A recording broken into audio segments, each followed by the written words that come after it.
आज हम डिस्कस कर रहे हैं एडिशन ऑफ वेक्टर्स। मतलब यह है कि वेक्टर्स को हम आज ऐड करेंगे आपस में। देखो, पिछले लेक्चर में हम पढ़ चुके हैं कि स्केलर को हम सिंपल अलजेब्रा के थ्रू ऐड कर सकते हैं। जैसे कि फॉर एग्जांपल 5 किलोग्राम शुगर है और 2 किलोग्राम शुगर है, इसको हम ऐड कर सकते हैं बाय यूजिंग सिंपल अलजेब्रा। तो इसका आंसर आता है 7 किलोग्राम। लेकिन वेक्टर्स को हम सिंपल अलजेब्रा के थ्रू ऐड नहीं कर सकते हैं। इसके लिए वेक्टर अलजेब्रा हम इस्तेमाल करते हैं, जिसमें जो मोस्ट कॉमन मेथड है वो है head to tail rule. Head to tail rule में हम एक वेक्टर का हेड और दूसरे का टेल आपस में मिलाते हैं। जैसे कि फॉर एग्जांपल ये हमारे पास एक वेक्टर है, इस वेक्टर का हेड ये है और टेल ये है। तो अगर दूसरा वेक्टर है तो उसका टेल इसके साथ मिलाते हैं। इसको हम कुछ एग्जांपल्स के थ्रू एक्सप्लेन करते हैं।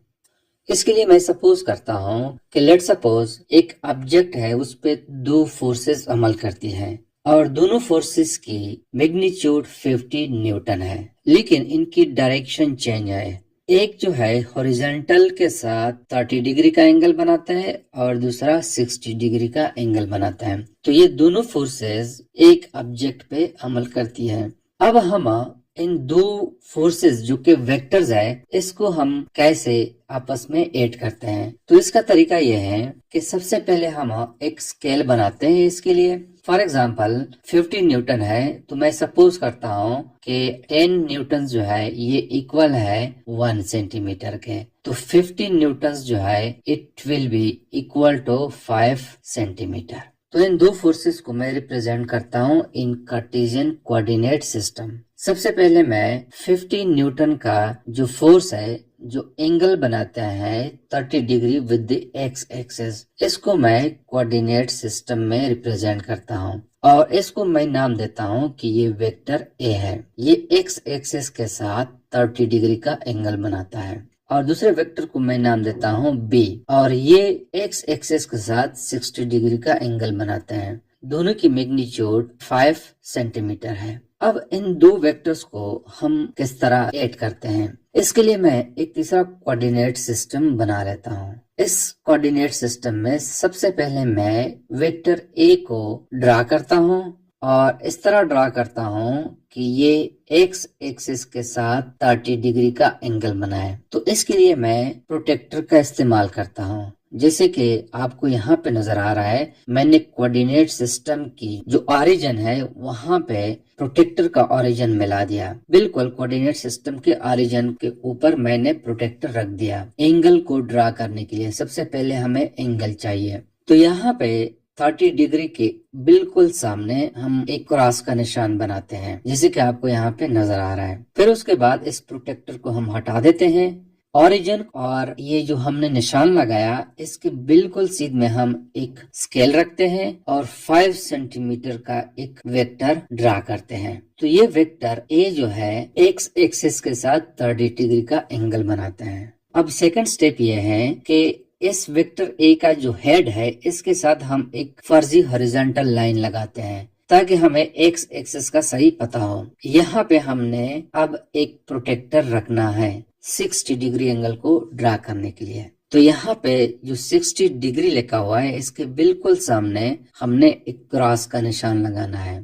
क्रॉस का निशान लगाने के बाद हम प्रोटेक्टर को हटाते हैं। उसके बाद हम स्केल के थ्रू 5 सेंटीमीटर का एक वेक्टर ड्रा करते हैं। तो ये वेक्टर बी हमने ऐड किया विद द वेक्टर ए। अब तीसरा स्टेप ये है कि वेक्टर ए का जो टेल है उसको हम मिलाते हैं वेक्टर बी की हेड के साथ। तो ये हमारे पास रिजल्टेंट वेक्टर हो जाएगा। अगर हम स्केल को देखें 9.3 सेंटीमीटर राउंड अबाउट इसकी मैग्नीट्यूड है और अगर हम प्रोटेक्टर के थ्रू इसकी एंगल हॉरिजॉन्टल एक्सिस के साथ मेयर करें तो राउंड अबाउट 45 डिग्री बनती है। तो इस तरह हमने दो वेक्टर्स को आपस में ऐड किया। अब हम डिस्कस करते हैं कि क्या addition of vector commutative law को ओबे करती है कि नहीं। मतलब यह है कि वेक्टर एडिशन इज कम्यूटेटिव, इसको हमने चेक करना है।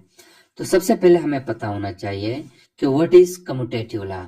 अगर हमारे पास दो वेक्टर्स है, फॉर एग्जांपल एक वेक्टर ए है प्लस एक दूसरा वेक्टर है वेक्टर बी।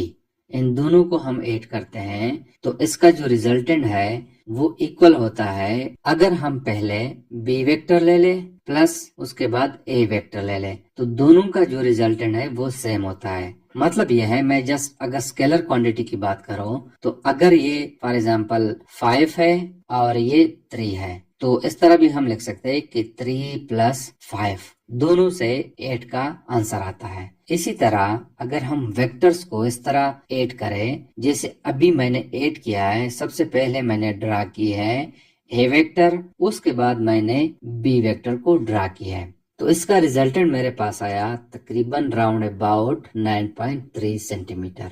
अब अगर हम ऐसा करें कि पहले हम ड्रा करते हैं बी वेक्टर को, बिल्कुल उसी तरह ड्रा करते हैं जैसे हमने इससे पहले ड्रा किया है। तो यहाँ पे मैं ड्रा करता हूँ वेक्टर बी को पहले, तो मैं प्रोटेक्टर को रखता हूँ कोऑर्डिनेट सिस्टम के ओरिजिन पे और 60 डिग्री के बिल्कुल सीध में एक लाइन लगाता हूँ। उसके बाद मैं इस कोऑर्डिनेट सिस्टम का जो ओरिजिन है और जहाँ पे मैंने निशान लगाया इसके बिल्कुल बराबर मैंने स्केल रखना है और मैं 5 सेंटीमीटर का एक वेक्टर बना लेता हूँ। तो ये मैंने वेक्टर बी को ड्रा कर दिया है इन कोऑर्डिनेट सिस्टम में। अब क्या करता हूँ मैं कि वेक्टर बी का जो हेड है उसके साथ एक हॉरिजॉन्टल लाइन लगाता हूँ which shows the x axis. फिर उसके बाद मैं क्या करता हूँ कि प्रोटेक्टर इस एक्स एक्सिस पे मैं रखता हूँ और 30 डिग्री के एंगल के सामने मैं एक क्रॉस का निशान लगाता हूँ। फिर उसके बाद मैं प्रोटेक्टर को हटा देता हूँ और यहाँ पे जो वेक्टर बी है इसके हेड के साथ और जहाँ पे मैंने निशान लगाया इसकी सीध में मैं ये स्केल रख लेता हूँ और 5 सेंटीमीटर के लाइन में ड्रा करता हूँ।